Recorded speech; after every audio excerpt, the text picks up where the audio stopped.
দেখেন আসলে আজকে যদি আমি বলি, আজকে আমি কিছু কথা বলবো যেটা আমি কখনো মিডিয়ার সামনে বলি নাই, বলা হয়নি, আসলে বলার প্রয়োজন হয়নি। সেটা হলো ফ্যামিলিগতভাবে যেটাই হয়েছে। সো আমি যখন প্রেগনেন্ট ছিলাম করোনার ভিতরে, এগুলো তো আমি ফেস করেছি, এগুলো আসলে শিল্পীরা কেউ দেখেন নাই। সো যখন শিল্পীদের 2টার সময় ফোন দিলে সে বের হয়ে গিয়েছে, শিল্পীদেরকে এফডিসিতে খাবার বিতরণ করেছে, তারপর হচ্ছে বিভিন্ন জায়গায় শিল্পীদের জন্য ডোনেশন আনতে গিয়েছেন।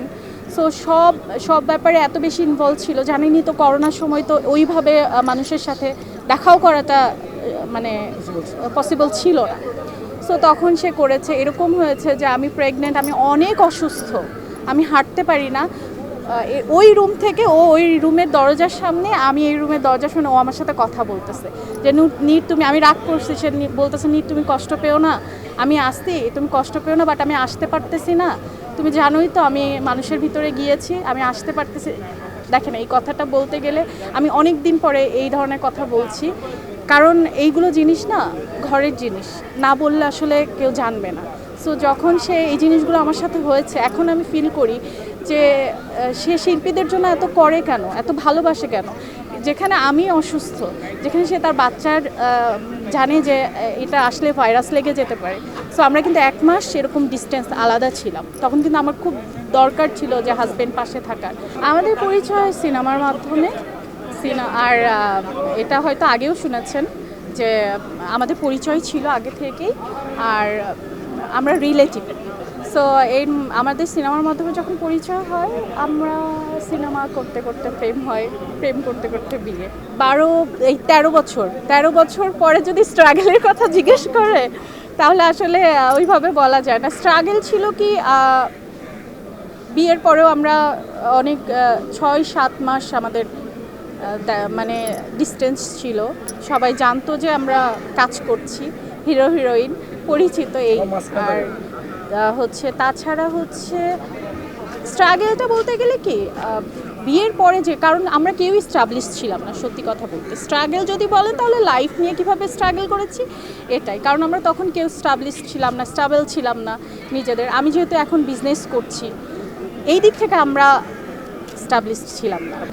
যে আলোচনায় থাকবে তাকে নিয়ে সমালোচনা করবে। সো এটা নিয়ে আমি যখন জয়ের সাথে ছবি দিই, আমাকে নিয়েও করে।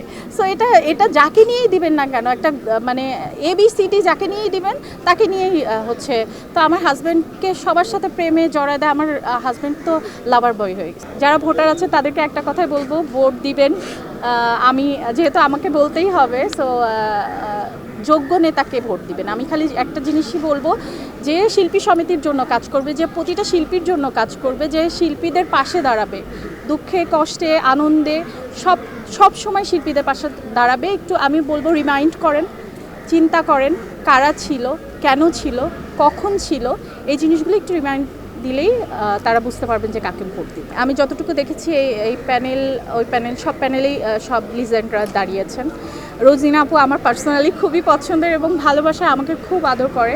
সো রোজিনা আপু আছেন, ডিএ তায়েব ভাই আছেন, শিবাশানু ভাই আছেন, পলি আপু আছে। পলি আপুর নাম করাতে আপুটা হয়ে গেল।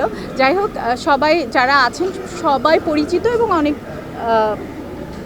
স্বনামধন্য সব আর্টিস্টরা আছে। সো আমি চাইবো যে সবাই যেন সুন্দরভাবে পাশ করেন। জয় কি একটা জিনিস নিয়ে, একটা খেলতে যাব, আমরা আগে ক্রিকেট খেলতাম, খেলতে গেলে ও আমি তো ওর ওয়াইফ।